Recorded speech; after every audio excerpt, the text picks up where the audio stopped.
አሰላሙ ዓለይኩም ወረሕመቱላሂ ወበረካቱህ። ኢንሻአላህ ተከታታይ የተጅዊድ ትምህርት ኮርስ ቀን 13 ላይ እንገኛለን። ባለፈው ክፍላችን ላይ ስለ አሕካመ ራ ተመልክተናል። ራ የምትወፍርበትን 8 ሁኔታዎች፣ የምትቀጥንበትን 4 ሁኔታዎችንና ማወፈርን ማቅጠን የሚቻልበት 2 ሁኔታዎችን ተመልክተናል። በዛሬው ክፍላችን ስለ ቀልቀላህ የምንመለከትበት ክፍል ይሆናል። ቀልቀላህ ማለት በአማርኛ መንጠር ይሉታል። መንጠር የሚለው ቃል የሆነ ነገር ነክቶ ቶሎ መመለስ ማለት ነው። ለምሳሌ ኳስ ነጠረ የምንለው መሬትን ነክቶ ቶሎ ምልስ ሲል ነው። ልክ እንደዛው ፊደላቶችን ስናነባቸው መውጫ ቦታቸውን ነክተው ቶሎ መመለሳቸው ቀልቀላህ ይባላል ማለት ነው። መውጫ ቦታቸውን አነካክተን ቶሎ ምልስ ስናደርግ ወይም ሳይረጋጉ ረጋ አለማለታቸው ነክቶ ቶሎ መመለሳቸው ቀልቀላህ ይባላል ማለት ነው። ለምሳሌ ባን እንውሰድና ባ የምትወጣው ከንፈር ጋር ነው። ሁለቱ ከንፈሮችን አነካክተን ቶሎ ምልስ ማድረጋችን ቀልቀላህ ይባላል ማለት ነው። አብ ቶሎ ነው የሚላቀቀው፣ ያኔ ቀልቀላህ ይፈጠራል ማለት ነው። በዚህ መልኩ የምናነበው 5 ፊደላቶች ቁርአን ላይ ስኩን ሆኖ ስናገኛቸው ነው። እነዛ 5 ፊደላቶች ቆፍ፣ ቆ፣ ባ፣ ጂም እና ዳል ናቸው። አንድ ላይ ስናረጋቸው ቁጥቡ ጀድ የሚል አረፍተ ነገር ይሰጡናል። ቁጥቡ ጀድ በሚለው አረፍተ ነገር ውስጥ የተካተቱ 5 ፊደላቶች ቆፍ፣ ቆ፣ ባ፣ ጂም እና ዳል አንድ ላይ ቁጥቡ ጀድ። እነዚህ 5 ፊደላቶች ቁርአን ላይ ስኩን ሆኖ ስናገኛቸው ቀልቀላህ እናረጋቸዋለን። ያ ማለት መውጫ ቦታቸው ተነካክቶ ቶሎ ምልስ እናረጋቸዋለን። ያኔ ቀልቀላህ ይሆናሉ ማለት ነው። የመጀመሪያው ፊደል ቆፍ፣ አቆ ቶሎ ነው የሚላቀቀው። አቆ በዚህ መልኩ ልቅቅ ማድረጋችን ቀልቀላህ ይባላል። ሁለተኛው አጦ ቶሎ ነክቶ ነው ምልስ የሚለው ማለት ነው። አብ ባ የከንፈር ፊደል ስለሆነች ለመረዳት ቀላል ነው። ሁለቱ ከንፈሮች ተነካክተው ቶሎ መላቀቃቸው ቀልቀላህ ይባላል። ሁሉንም በዛ መልኩ ሰዱትና አብ እንዳልነው ከንፈራችንን አነካክተን ቶሎ እንዳላቀቅ ነው። ሁሉንም በዛ መልኩ መውጫ ቦታቸውን አነካክተን ቶሎ ማላቀቃችን ቀልቀላህ ይባላል ማለት ነው። አብ ጂም፣ አጅ ዳል፣ አድ በዚህ መልኩ ተነካክቶ ቶሎ መላቀቁ ቀልቀላህ ይባላል ማለት ነው። እነዚህ 5 ፊደላቶች ቆፍ፣ ጦ፣ ባ፣ ጂም እና ዳል እነዚህ 5 ፊደላቶች ቁርአን ላይ ስኩን ሆኖ ስናገኛቸው መውጫ ቦታቸውን አነካክተን ቶሎ እናላቃለን። ያኔ ቀልቀላህ ይሆናሉ ማለት ነው። ቀልቀላህ በሁለት ይከፈላል። ቀልቀለቱል ኩብራ እና ቀልቀለቱል ሱግራ ተብለው ለሁለት ይከፈላሉ።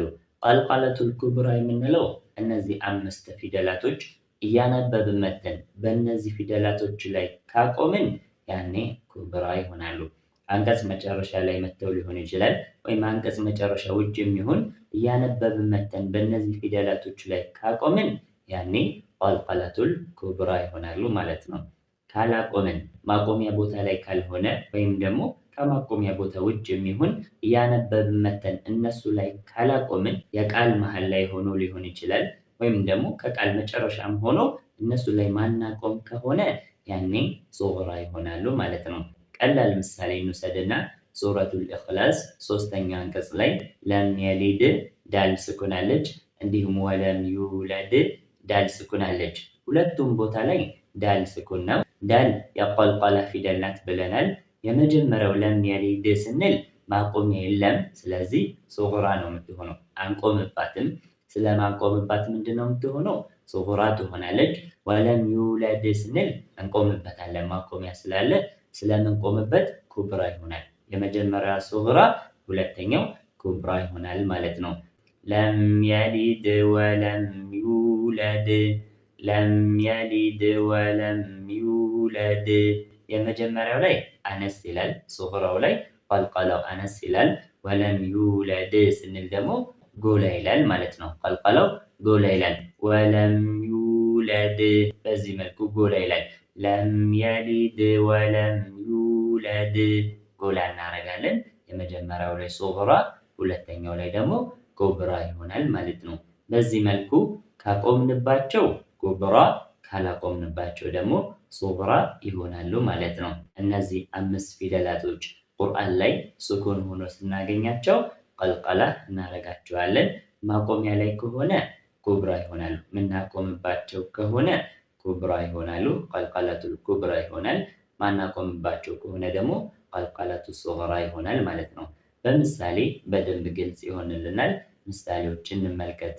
ق أق أقررتم إق اقترب أق اقتلوا ط أط أطفأها إط اطمأن أط نطفة با أب أبصارهم إب إبليس أب أبسلوا ج أج أجره إج إجعل أج أجتثت د أد أدنى إد إدريس أد أدخلوا።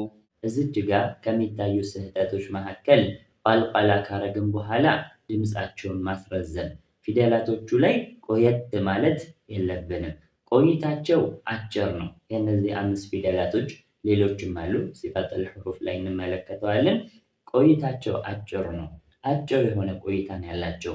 ማስረዘም የለብንም ማለት ነው። ከሰብ ብ በዚህ መልኩ ሳይሆን ከሰብ በቃ ቀልቀላ ካረግን በኋላ መቆየት የለብንም ማለት ነው። ከሰብ ከሰብ በቃ እንጂ ከሰብ መሆን የለበትም ማለት ነው። ይሄ የመጀመሪያው ነው። ሁለተኛው ቀልቀላ ካረግን በኋላ ሐምዛ ስኩንን ማስገባት። ብዙ ሰው ቀልቀላ ካረገ በኋላ ሐምዛ ስኩንን ያስገባል። ከሰብ ከሰብ ብ የሚል ድምፅ ይወጣል ማለት ነው። ያ ስህተት ነው። ከሰብ መሆን የለበትም።